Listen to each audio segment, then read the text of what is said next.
Bonjour à tous. J'ai juste un message aujourd'hui. Je suis venu pour en parler un peu. Il faut que je lève un peu ça, les chapeaux pour en parler, mais parce que je vois aujourd'hui, je suis venu aujourd'hui pour parler.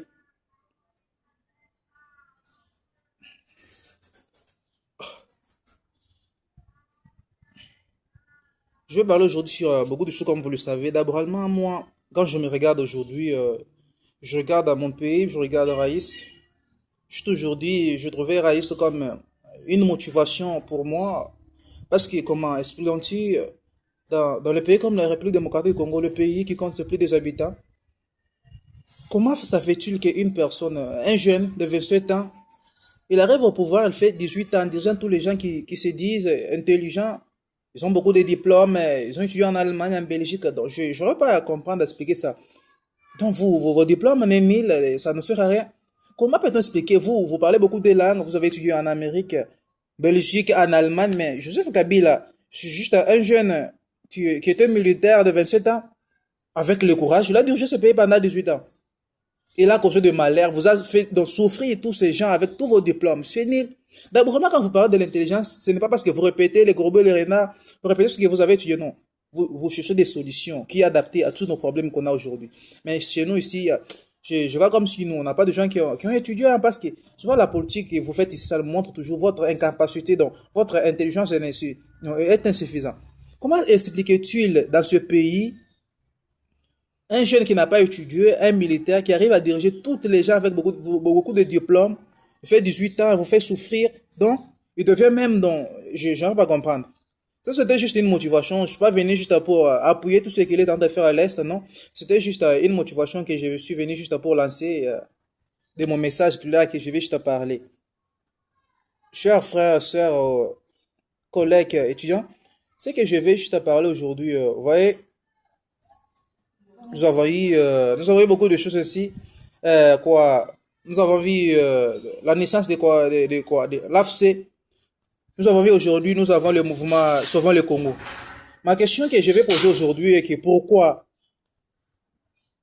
tous ces gens ici et toutes les associations qu'ils font, c'est pourquoi ils se font toujours à Kenya. C'est ce que je me demande. Donc, c'est Kenya qui en permet ça pour que ça soit sur le sol du Kenya ou bien quoi? Comment se fait-il? Toutes les choses, associations et toutes les manières, ça se fait toujours au Kenya. La création du mouvement l'AFC, nous avons vu c'est toujours au Kenya. Aujourd'hui, sauvons le Congo, c'est toujours au Kenya. Si je me demande pourquoi toujours au Kenya. Donc, je me demande si on voulait entrer en profondeur. Kenya a un plan un peu de balkanisation pour notre pays. C'est ça. Donc, c'est Kenya qui soutient certains de nos dirigeants, notre être, pour venir déstabiliser notre pays. C'est que j'en pense ça. Comment ça fait-il? Nous avons vu le mouvement l'AFC, toujours au Kenya.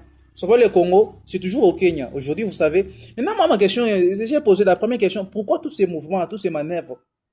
Ça se fait toujours à Kenya. Ça se fait toujours pourquoi? Ça se fait toujours au Kenya. C'est ce que je voulais savoir sur ça. Pourquoi toutes les manœuvres, l'AFC, aujourd'hui qui nous met un peu en péril, qui détruit, qui viole nos mamans et tout ça, qui font des massacres à l'est du pays, c'était toujours au Kenya.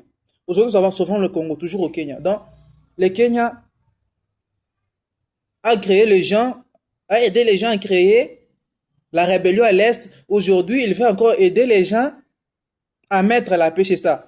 C'est lui qui a donné les béquilles, il a appelé, il a permis que tout ça, ça se fait sur les sols du Kenya, tout ça. Après, aujourd'hui, il veut encore former la paix sur son sol. Les gens qui vont défendre, donc, ils vont toujours se faire à Kenya. C'est la question que je me pose. Il faut un peu que notre gouvernement, malgré tout ce qu'on parle ici, ne peut pas de fou, on n'est pas n'importe quoi, on parle des choses, on raisonne. Il faut qu'un peu, qu'on jette un peu un coup d'œil sur ça. Pourquoi toutes les choses qui se font?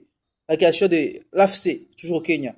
Aujourd'hui, savoir les Congo, c'est toujours au Kenya. Je me demande pourquoi toujours au Kenya. Mais aujourd'hui, on a dit, nous les Congolais, je me demande un peu, est-ce que nous sommes un peu des gens qui réfléchissent?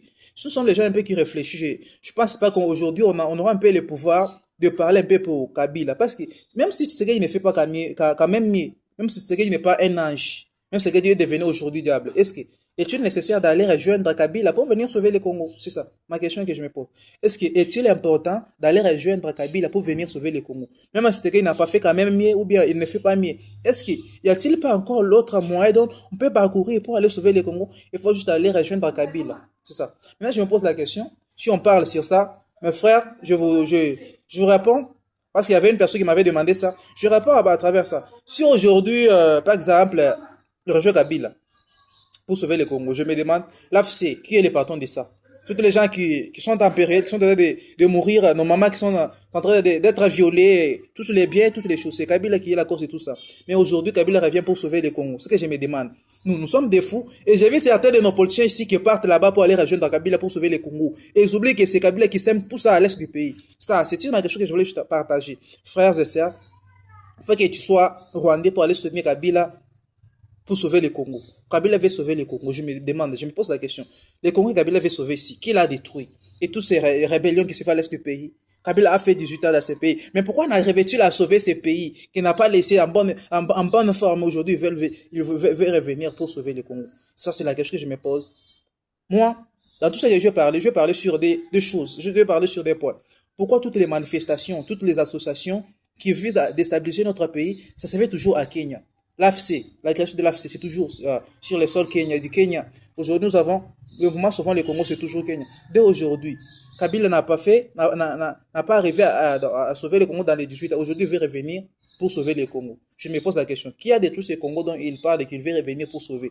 Et j'ai vu les scènes qui coulent d'autres politiciens qui agissent par les sentiments, sont allés pour rejoindre Kabila. Les fans de Djongo. Moi, ça me fait mal un peu, ça me fait un peu mal. Ça me fait mal. L'autre là, on va y parler sur d'autres choses. Là, je vous laisse un peu je vous laisse un peu, moi, je suis Emmanuel, analyste aussi. Maître Emmanuel, il y a cela qui m'appelle comme ça pour ce matin. Je m'en vais.